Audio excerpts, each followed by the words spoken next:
اوكي السلام عليكم ورحمه الله وبركاته دعوتو في وردفتو تون دقي سنو بكم جرتن تنغيني خي اسم برنا افاغو سنين ان شاء الله تعالى ارلي نما براك بديتين دفه نما براك انا واهي امنتي اسان الراهين غافدا امنتي اساني خيستي جيسس كرايست او يسوس عليه السلام المربيتي جانيتي يادن بكا غري غري تيمو غرتي ربين آب والد منفس قدوس الأب والابن والروح المقدس أكنا جانيتي إسايادا من شاء الله تعالى إسان قناس نقافنا وان إسان نودي بسان ترتيبا قافنا جيجو أستنا ملاماتو نو أركما توكو عربا توكو موغرتي دوج.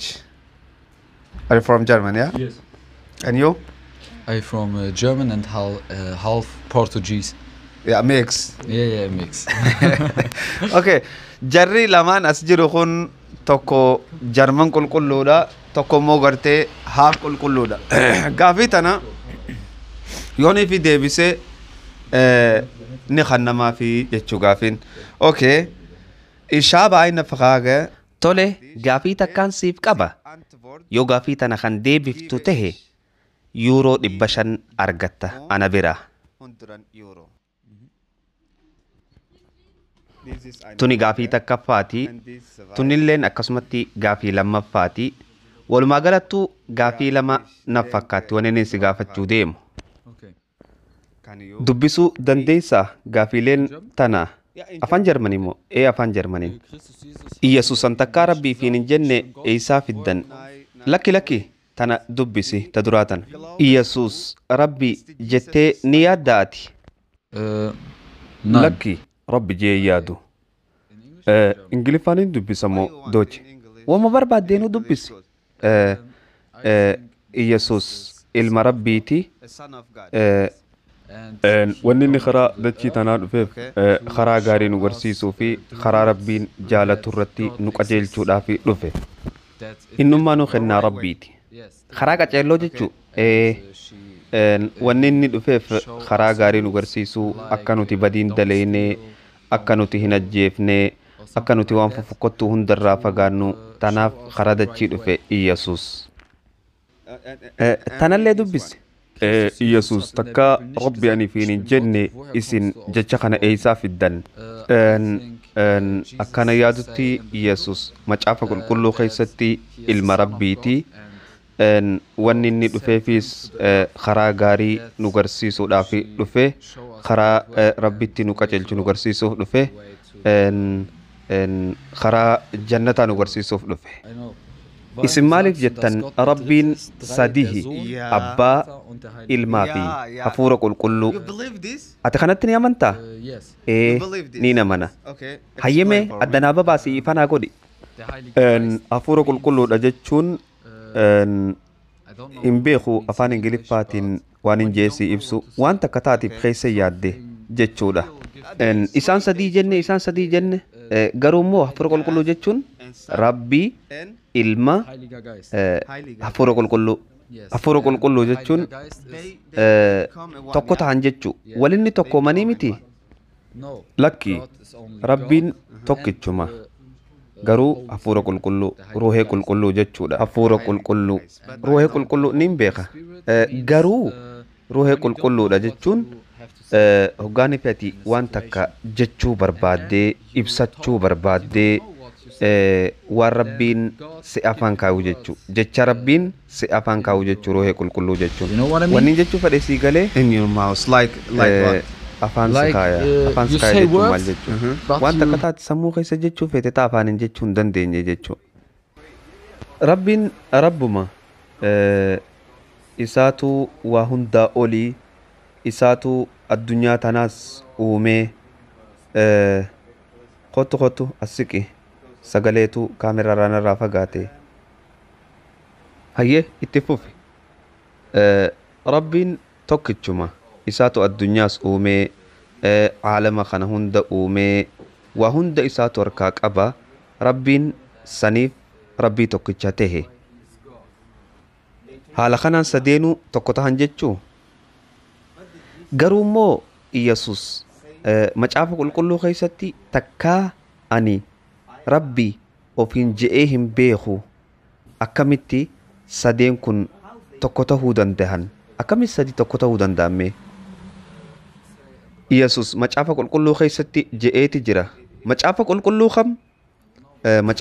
keessatti fuula kam irratti je'ee jira ani hin beeku afaan jarmanitti jijjiirame keessatti kana ja'a afaan biraa ammoo ani hin beeku Iyesus akka je'etti rabbuma tokkichaa hafuura qulqulluunis akkasumatti anammoo ilma isaatii wanni inni dhufeef karaa jannataa karaa gaarii isin agarsiisuufi ja'a haala kanaan sadeen tokko ta'an jechuu macaafa qulqulluu keessatti akkana jee dubbata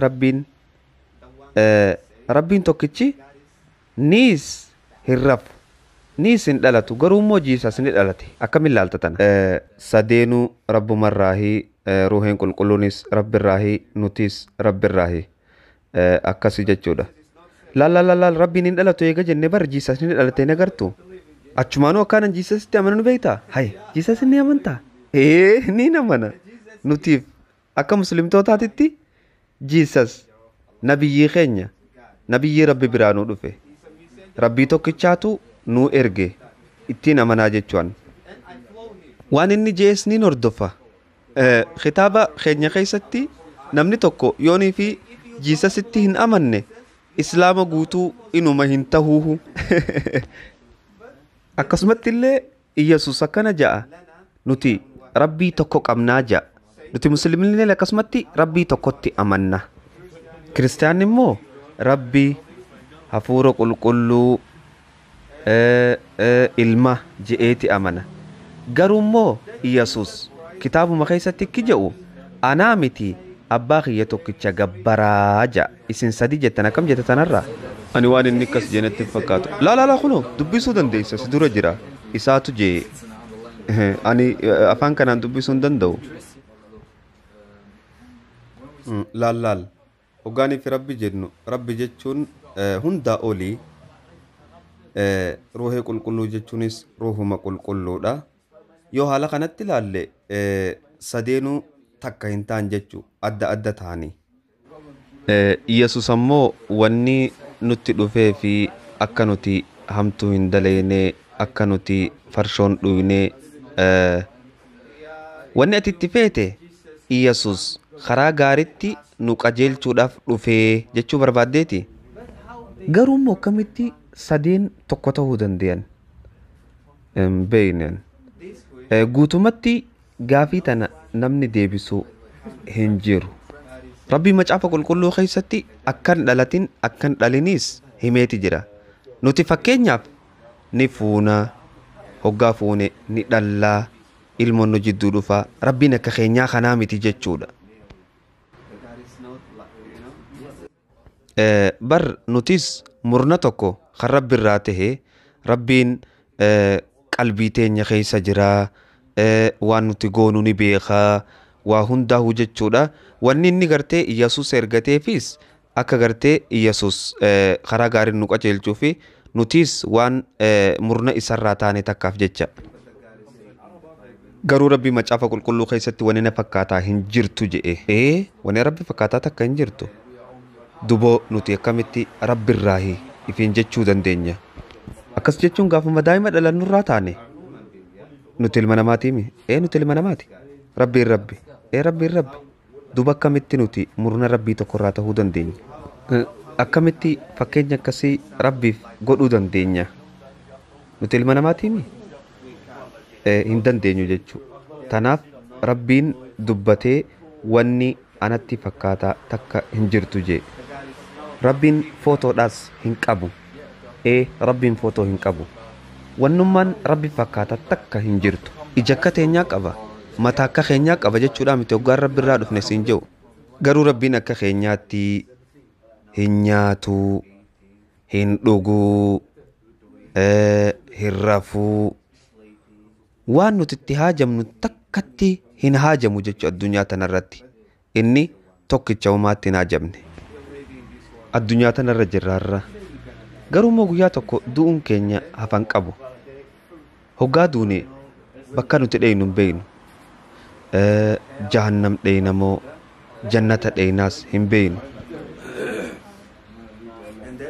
Egaa akkas taate karaa qaceelloon barbaaduun sirra jirti. Karaa qaceelloodha. Karaa gaarii barbaaduun sirra jira. Amantiidha jechuun ta'ati barattee qalbii teetiin irra geesse. Yoon ifatti irra hin geenye fakkeenyaaf namni sii hime guyyaa boruu hoggaa rabbi dura dheeyxee ifiif sammuu teetiin irra hin geenye jechuudha. Tanaaf osoo addunyaa irra jirtuu irra gahuu qabda. Maaliif hin angartee macaafa qulqulluu kana jala deema?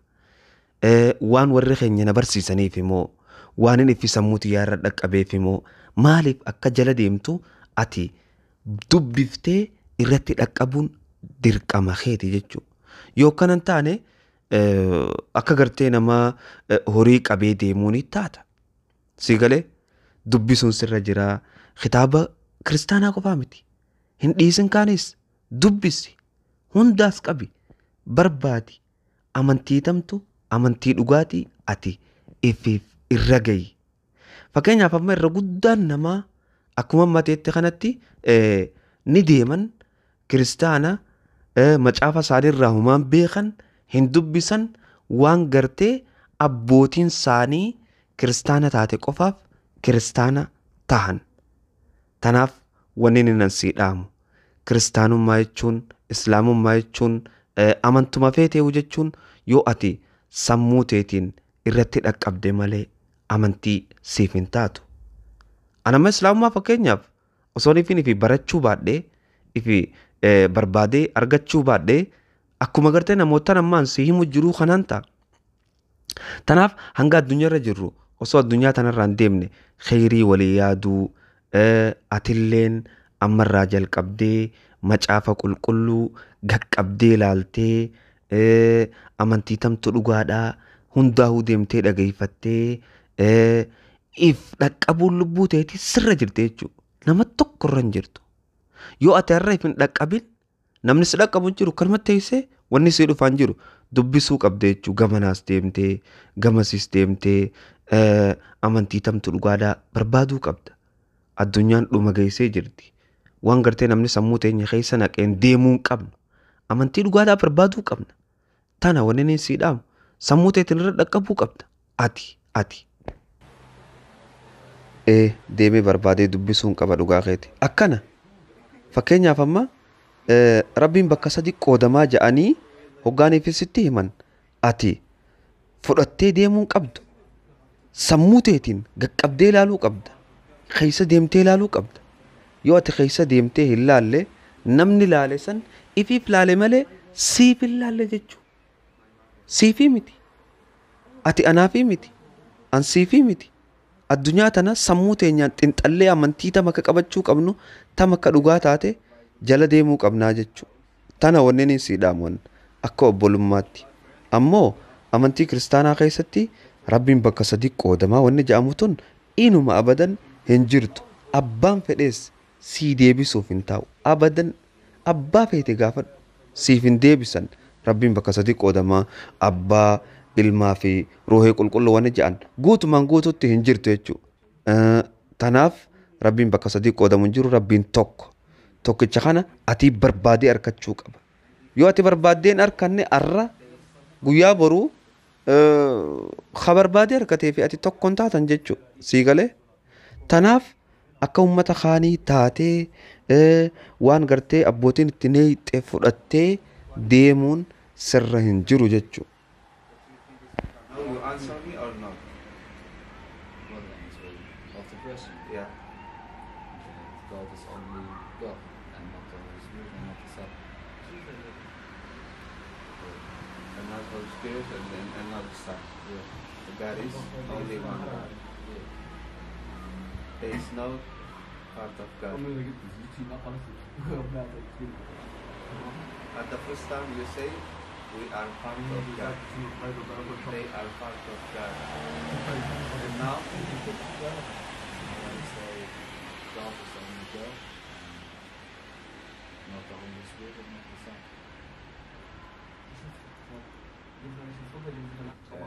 You have to read it again.